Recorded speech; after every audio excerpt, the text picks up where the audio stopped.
소금차나 소금물 먹어봤는데 효과를 못 보셨나요? 어떤 분들은 속이 더 불편해지거나 붓거나 먹기 힘들었다고 말씀하시는 분들도 있습니다. 이런 경우 많은 분들이 이렇게 생각을 하십니다. 소금이 나하고는 안 맞나 보다. 다른 사람들은 다 좋다는데 잘 모르겠다. 하지만 꼭 그런 것만은 아닌데요. 드시는 양, 농도, 드시는 시간 등 구체적인 방법이 잘못된 경우도 있지만 방법은 잘 맞았는데 결과가 좋지 않았다면 또 다른 이유가 있을 수 있습니다. 바로 소금의 종류인데요. 오늘 영상에서는 소금에 대한 대표적인 오해들, 어떤 소금을 선택하면 좋은지 그 기준 알려드리도록 하겠습니다. 영상 끝까지 시청하시고 나에게 맞는 소금은 어떤 소금일지 그 해답 얻어가세요.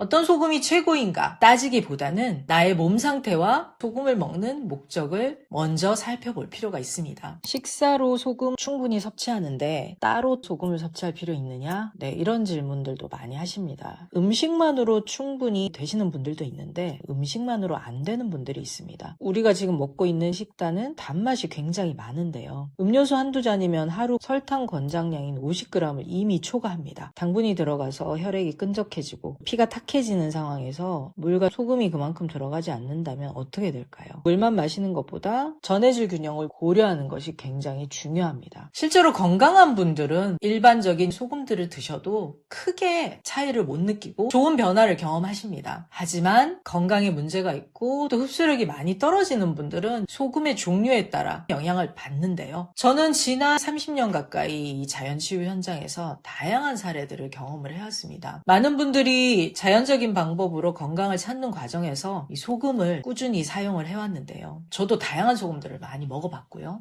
좋은 소금들이 참 많이 있습니다. 그런데 앞에서 말씀드린 것처럼 몸이 많이 약하고 체력도 떨어져 있고 흡수력이 많이 떨어져 있는 분들, 무언가를 받아들이기 힘든 몸인 분들이 있습니다. 자, 그렇다면 좋은 소금이란 어떤 소금일까요? 소금은 직접적인 영양분이라기보다는 내가 먹는 음식들, 섭취한 영양분들을 잘 분해하고 잘 녹이고 이동을 시키고 잘 쓰일 수 있도록 해주는 역할을 하는데요. 우리가 좋은 물의 기준을 선택할 때 깨끗한 물이 가장 좋은 물이라고 생각을 합니다. 특정한 성분이 있는 물들을 계속 먹다가 보면 맞는 분들은 효과를 볼 수 있지만 그렇지 않은 경우는 그것이 원인이 돼서 건강을 해칠 수도 있습니다. 한두 번 먹을 땐 괜찮은데 주전자에 끓여보면 시간이 지났을 때 찌꺼기들이 쌓이는 걸 볼 수 있습니다. 걸러내기 위해서 정수기를 쓰고 필터링을 하는데요. 원재료가 가지고 있는 속성을 잘 녹여줄 수 있는 물이 가장 좋은 물이고 또 소금도 마찬가지입니다. 식사 외에 소금차를 먹는 가장 큰 이유 중에 하나가 물과 공기가 예전과 다르다는 거죠. 지금은 물과 공기, 토양도 많이 오염이 된 상태인데요. 잠들지 못하는 시간들이 많아졌는데요. 밤늦게까지 불을 밝히고 디지털 기기를 보면서 감각기관을 계속 혹사를 합니다. 온전하게 회복하고 휴식하기가 힘들어지는 세상에 살고 있는 거죠. 뭘 먹느냐도 중요하지만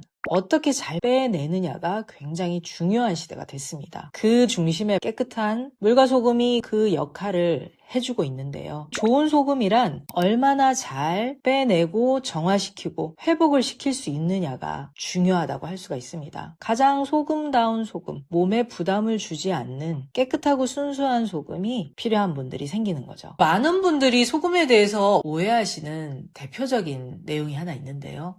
바로 미네랄입니다. 미네랄이 많은 소금이 좋은 소금이다. 미네랄이 없는 소금은 독이다. 이런 이야기들을 극단적으로 하는 분들도 있습니다. 천일염을 먹어야지 좋다. 암염이 좋다. 미네랄이 풍부한 죽염을 먹어야 한다. 여러 가지 주장들과 이야기들이 있는데요. 소금에는 미네랄이 없다? 이것은 사실이 아닙니다. 소금의 주 성분은 NaCl, 염소와 나트륨인데요. 두 가지가 인체에 꼭 필요한 필수 미네랄입니다. 죽염이든 천일염이든 용융소금이든 정제염이든 소금 자체가 바로 미네랄 화합물입니다. 천일염에는 미네랄이 많아서 좋고 정제염이나 용융소금 같은 경우 미네랄이 없어서 안 좋은 소금이다 라고 말하는 분들도 있는데요. 하지만 실제 들여다보면 천일염도 마그네슘이나 칼륨 같은 다른 미네랄도 있지만 그 양을 보면 소량이 미미한 양입니다. 예를 들어서 천일염 5g을 기준으로 치면 마그네슘은 0.03%, 10에서 15mg 정도 있는데요. 그런데 우리가 먹는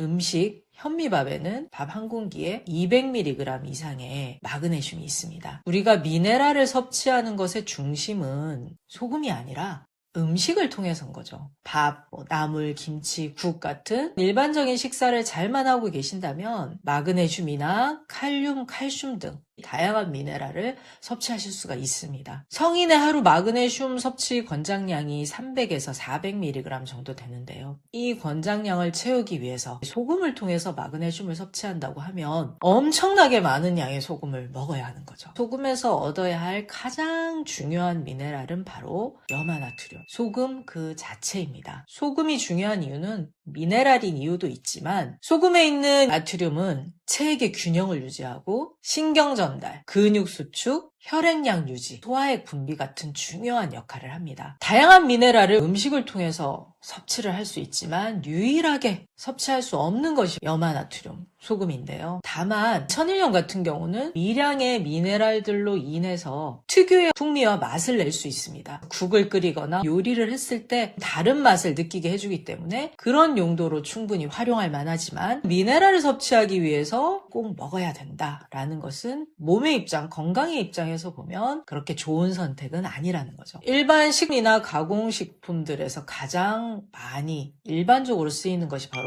정제염인데요. 정제염을 잘못 오해하시면 화학염이다, 실험실에서 만든 소금이다, 독이다 얘기하시는 분들이 있습니다. 정제염이 얻어지는 과정을 보면 바닷물을 이온 투과막으로 걸러서 소금만 뽑아내는 과정입니다. 식품 산업이나 의료용으로 쓰이는 것이 정제염입니다. 불순물이 적고 품질이 균일하기 때문에 예측 가능한 거죠. 소금차로 먹을 수 있는 소금의 종류들 살펴보도록 하겠습니다. 대표적으로 흔히 볼 수 있는 게 바로 천일염입니다. 천일염은 바닷물을 자연 증발시켜서 얻은 소금이고요. 한국의 전통 식생활에서는 빠질 수 없는 가장 즐겨 활용하는 소금인데요. 천일염은 자연적으로 햇빛과 바람으로 말리다 보니 장점을 갖고 있기도 하지만 단점이 있습니다. 바닷물이 예전 같지 않고 원수 자체가 오염이 되어 있는 상태다 보니까 그 안에 불순물과 노폐물, 미세 플라스틱까지 같이 있는 경우가 많습니다. 예전부터 우리 어머니들이 몇 년이고 간수를 빼서 쓰셨습니다. 간수가 충분히 빠지지 않은 소금은 맛도 쓴맛이 나고 음식을 했을 때 잘 무르거나 변화들이 있을 수가 있습니다. 오랫동안 간수를 잘 뺀 소금을 최고의 품질로 치고 가격도 높은데요. 순수하고 깨끗한 짠맛을 통해서 요리를 깔끔하게 만들고 배추가 무르지 않게 하고 오랫동안 보존을 하려는 목적에 맞게 쓰려고 하는 건데요. 간수가 잘 빠진 천일염 살펴봐야 하고요. 죽염 설명을 드리면요. 죽염은 대나무통에 소금을 넣고 황토로 마감을 해서 도자기 굽듯이 구워내는 소금인데요. 구해죽염처럼 붉은 빛이 나는 죽염들은 마지막 굽는 과정에서 완전히 녹여내리면서 불순물들을 제거하고 좋은 성분들은 안으로 집어넣는 그런 방식의 소금입니다. 죽염도 장점이 많지만 이 죽염 특유의 맛과 향 때문에 못 먹겠어요 라는 분들도 계시고요. 죽염은 만들어지는 과정에서 특유의 유황 성분이 들어가다 보니까 평소에 상기가 되는 분들 같은 경우는 드셨을 때 더운 느낌이 나고 얼굴로 열이 오른다, 머리가 아프다 이런 이야기들을 하시는 분들이 가끔 있습니다. 그런 분들 같은 경우는 죽염에 있는 성분들 중에서 나에게 맞지 않을 수 있기 때문에 소금 자체가 나쁜 것이 아니라 소금의 종류를 바꿔보는 것도 방법이 될 수가 있습니다. 용융소금이 있는데요. 말 그대로 끓이고 녹였다는 뜻인데요. 소금은 광물, 미네랄입니다. 금속의 속성을 일정 부분 갖고 있죠. 소금을 집에서 프라이팬에 굽는다 해도 온도가 300도 이상 올라가기 힘듭니다. 구워도 수분이 날아가는 정도? 겉이 살짝 타는 정도지 소금의 성질을 변화시키기가 쉽지 않은데요. 소금을 1000도 이상의 온도에서 용광로에서 금속을 녹이듯이 고온으로 끓이게 되면 액상이 됩니다. 물의 형태가 되는 거죠. 불순물들이 날아갈 수 있는 것들은 다 날아가고 찌꺼기들은 아래로 가라앉게 됩니다. 위쪽에 순수하고 깨끗한 소금이 남는데요. 이 부분을 시켜서 재결정을 하고 활용을 하는 것이 용융소금입니다. 물론 성분으로 따지면 순수한 소금이다 보니 똑같은 소금인데 뭐가 다르냐, 비싸게 가공을 해가지고 값비싸게 팔려고 하는 거 아니냐 라고 생각을 하실 수도 있습니다. 그런데 우리가 어떤 물질을 바라볼 때 그 성분만 가지고 모든 것이 설명이 되지가 않는데요. 같은 탄소의 성분이지만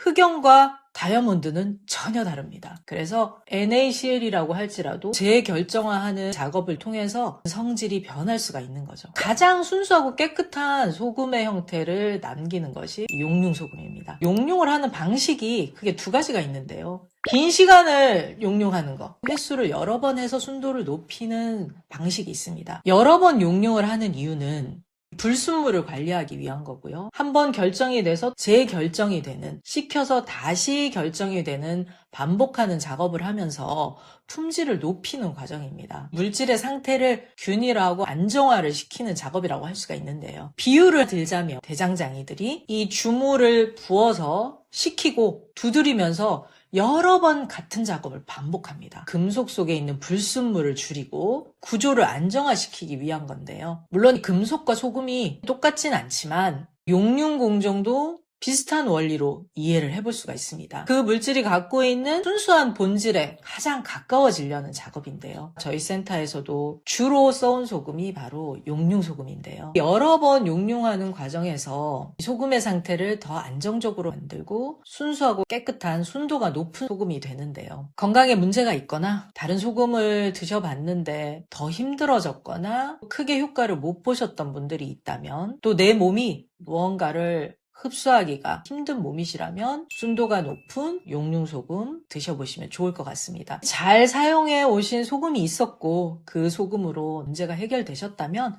굳이 바꿀 필요 없이 지금처럼 드시면 될 것 같고요. 그러나 여러 소금 먹어봤지만 먹기 어려웠거나 몸에 맞지 않았거나 소금차 소금을 알게 돼서 이제 먹어보려고 하는데 어떤 소금을 선택해야 할지 고민이시라면 이 소금도 하나의 선택지가 될 수 있을 것 같습니다. 제가 실제로 사용하고 있는 소금 정보는 고정 댓글에 남겨뒀습니다. 소금은 단순한 조미료가 아닙니다. 우리 인체의 체해 균형과 관련된 생존에 가장 중요한 전해질이고 필수 물질인데요. 중요한 것은 무조건 많이 먹는 것도 아니고 저염식을 하는 것도 아닙니다. 내 몸 상태에 맞게 좋은 소금을 잘 선택해서 나에게 맞는 방법으로 드시는 거죠. 내 몸이 보내는 신호들이나 반응들을 이해할 수 있어야 되는데요. 우리 몸은 스스로 회복하는 놀라운 생명력, 치유 본능이 있습니다. 몸의 지혜를 읽어주시고 깨워주세요. 오늘 내용 도움되셨다면 구독, 좋아요, 알림 설정 꼭 부탁드립니다. 고맙습니다.